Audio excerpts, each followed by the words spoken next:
my beautiful friends. Today it is day 2 of our Iceland baby moon itinerary, and we started the day at the Silfra Scuba Diving site because my husband actually had a 7 a.m. booking to go scuba diving.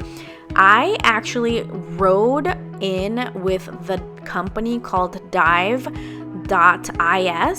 So since he had to drive at 7 a.m., they actually picked me up at the downtown Reykjavik area at one of their stops. And that is how I was able to actually meet my husband after his scuba dive. This way I didn't have to wake up early, especially because I was so tired from the day before of traveling to Iceland. But we spent some time here at this beautiful park. This is where you get to see the 2 tectonic plates from above. So you can see people kind of walking through. Those are people who have actually been snorkeling and scuba diving.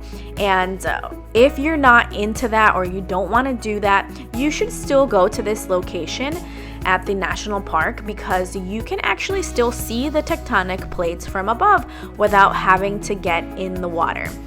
Now, I'm sure this is the part that you are all interested in, which is when the husband actually got to go scuba diving.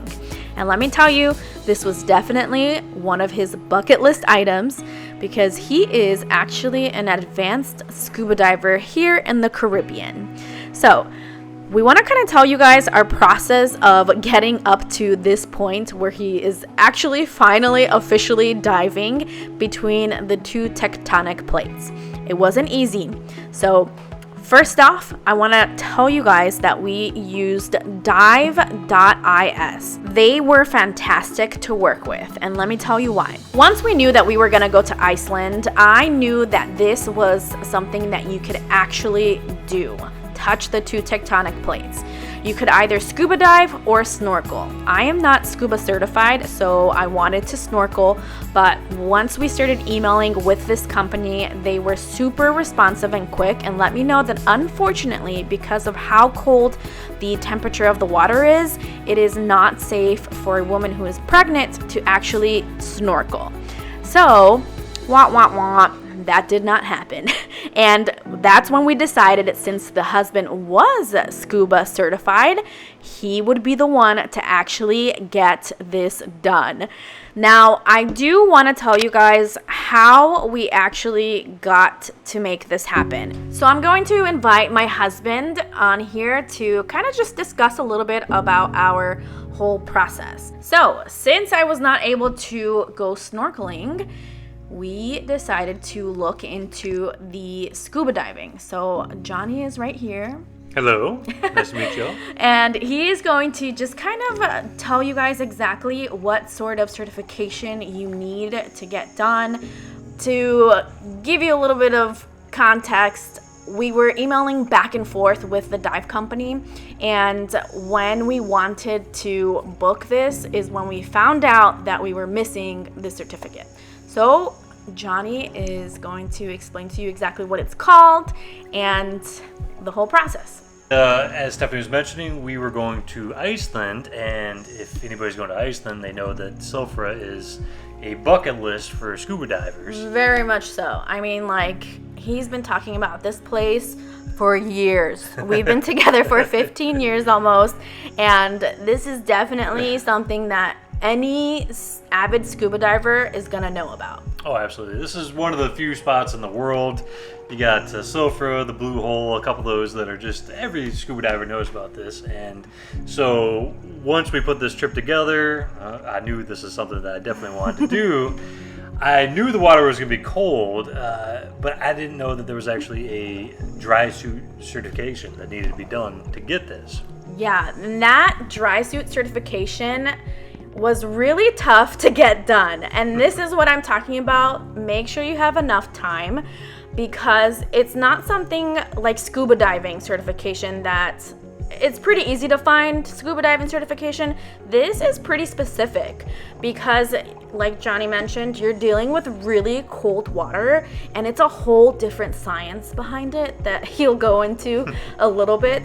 And so we were just kind of frantically trying to find a place here in Florida, of all places, where he just scuba dives literally, Caribbean? And what do you wear normally? Yeah, up to this point, I do a fair amount of diving, but it's always in swim shorts. I don't, it doesn't really take much. I mean, obviously, I've had to get certified, and I had to get advanced certified, and so that allows me to do a majority of open water dives here in the United States. And the coldest diving I've done up to this point is probably maybe springs here in Florida, which are year-round, 72 degrees. And so even then, at best, I'd probably maybe wear a wetsuit. But so I was aware of dry suits, but I didn't realize there was a whole dry suit certification that was required in it. And so that's when the wife started to frantically look for a location that actually did these certifications. And luckily we were able to find one not too far from us in Orlando.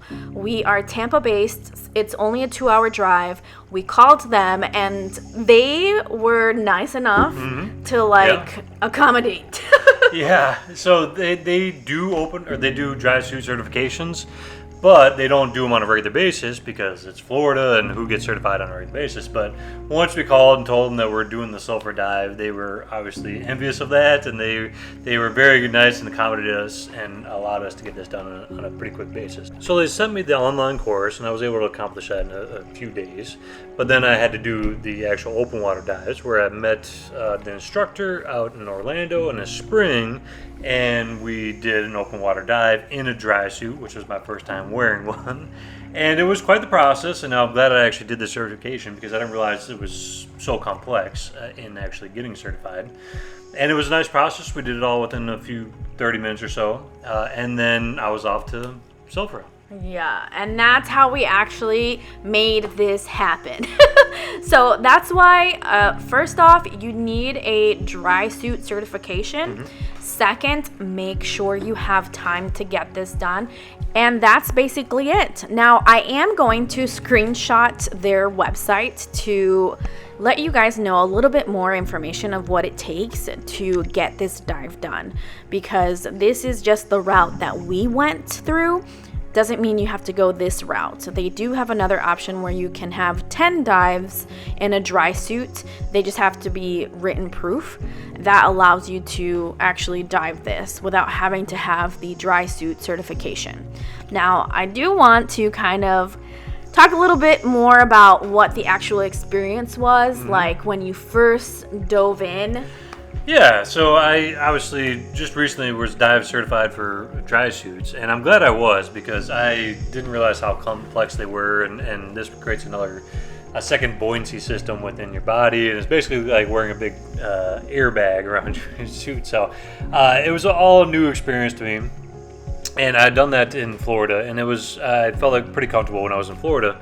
But then we get over to Iceland, and we were the first ones there. First thing in the morning, 7 a.m. It was cold, it was rainy. Even though it was summertime, I was already freezing by this point. Typical Florida boy. Yep. And so we're sitting out in the parking lot getting rained on, and I get to meet my 2 other dive partners for this trip, and one was from Denmark and the other one was from Sweden, and they were both telling me that this is how they normally dive. They're both very comfortable and used to diving in dry suits. And so at this point, I'm already thinking, boy, I'm the novice in this one. Even though I've done plenty of diving in my life, I'd never done a lot of dry suits, so I was a little concerned about this, but they were both very nice people. And so we started getting loaded up and started getting ready to go. And as we were in the parking lot getting suited up, we had to put on all these different layers, of course, to keep us warm while we're in this cold water. Oh yeah, that's another thing. You definitely want to make sure to bring layers. I will link down below on Amazon this basically kind of like pajama warm fuzzy bodysuit, like 2-piece bodysuit that we brought with us in case you do get water in your dry suit, which can happen. Actually, it happened to one of the guys, right? Yeah, one of them actually got wet inside of his suit. Outside of that, though... And this water's freezing. How cold is it's 2 degrees Celsius, so it's about as cold as you can get. If the water wasn't actually moving... 2 degrees Celsius is what in Fahrenheit? Like 35, 36 degrees Fahrenheit. It's freezing, my friends. Yeah. Hence why a pregnant woman can't do this. Yeah, this is actually glacier water that is just melting. And because it's slowly moving, that's preventing it from actually freezing over. Otherwise, it would be ice. So this is very cold water, but actually with the dry suit and the layers, as long as you stay dry and not get wet, like one of my dive partners did, I actually was not all that cold. I was probably more cold in the parking lot prior to getting dressed out than I was in the water. But the whole process of getting suited up was a little bit of a surprise to me because, once again, here in Florida, I'm used to just wearing bathing suits, and it's not a big deal. And even though I was dry suit certified, here in Florida, we didn't really go through the whole process that you would experience in Iceland, where not only do you have to wear the dry suit, but you also have to wear these mittens to make sure that your hands don't get freezing cold. And I'm missing out on the dexterity of that. The clamps that they put around your wrist, and then you have to wear a hoodie. So now all of a sudden you're losing out on your hearing, and then you have to wear kind of basically a choke collar to make sure that the water doesn't get down into your dry much suit. Stuff that we are not used to here in Florida. Even just snorkeling, like the snorkelers, I believe, also had to have a dry suit on because it's that cold. So as you can see too from the footage, it's a really interesting terrain. You kind of go up and down. There's narrow spaces. There's shallow parts that you have to go over even if you're scuba diving, because normally when you think scuba diving, it's deep, and here it wasn't. Once I saw the footage, you can tell like this wasn't as deep as like your typical ocean scuba dives. So that made it difficult to like film, to be honest. When I was editing this, it was like, oh man, it's so shaky, but it's understandable. You have the dry suits that you have to deal with. You have to let air in, out. I don't even know how it works, but it's a science. Yeah, there's multiple buoyancy systems that you have to deal with, but once I was actually in the water, I love scuba diving for that reason, because it is a whole nother world. And then I felt more awkward in the parking lot getting dressed up, but once I was in the water, it just, the natural process took over, and it was wonderful. It was actually probably one of the easiest dives I've ever done because it's crystal clear water. And there's actually even a little bit of a stream that kind of pushes you along, so you just kind of float along. It's not very deep. Even though it was really raining, it was still pretty good, clear. It was pretty clear. I liked how they were catching fins from the snorkelers. Yep. I mean, you can see the snorkelers from above, so crystal clear. I mean, it's insane how clear the water is just from the footage that I was editing. Yeah, the scuba or the snorkelers. Oh, you could drink it too. Oh, absolutely. That was as soon as we got in. Everybody around was like, "Oh, we gotta drink this water." I was like, "Okay." Sure. Living in Florida, that is not normal. Don't drink the water. Do not drink water in Florida because it is bad. Yeah, but this is glacier melt, so this is very clean water, and it was a great experience. So the moment of truth: would you recommend this scuba dive? Oh, absolutely. This is a bucket list for anybody that is an enthusiast of scuba diving. And like I said, once I was actually there in the water, it was a very calm, very peaceful scuba dive trip, and very easy, and I loved it, and I would definitely do it again. There you go, my friends. You have the inside scoop. I have to return and someday snorkel, because I am not scuba certified. That's probably never going to happen because it hasn't happened in 15 years. I have an ear pressure problem. I've tried to scuba dive, but it just doesn't work for me. We don't vibe. But after our scuba dive, we actually finished the Golden Circle and we went to the geyser. They actually have a rest stop area with a restaurant there, so I recommend eating there. The food was okay, right? Like, it wasn't fabulous, but it was just nice because you're like out in the middle of nowhere. Yeah, it was very nice. I mean, it was what you would expect from a trip out in the middle of nowhere, but it was good. It was a little expensive, but you'll get more of that in Iceland. Oh yeah, that's normal. Uh-huh. Iceland is expansive, Yeah. so prepare for that. And then our last stop was the huge waterfall. I mean, I think it's one of the largest waterfalls in Iceland. And after that, we just returned back to Reykjavik and we found this really awesome food hall where they had a whole bunch of restaurants. They even had an ice cream shop for you. And we had dinner, and it was lamb with potatoes and a salad.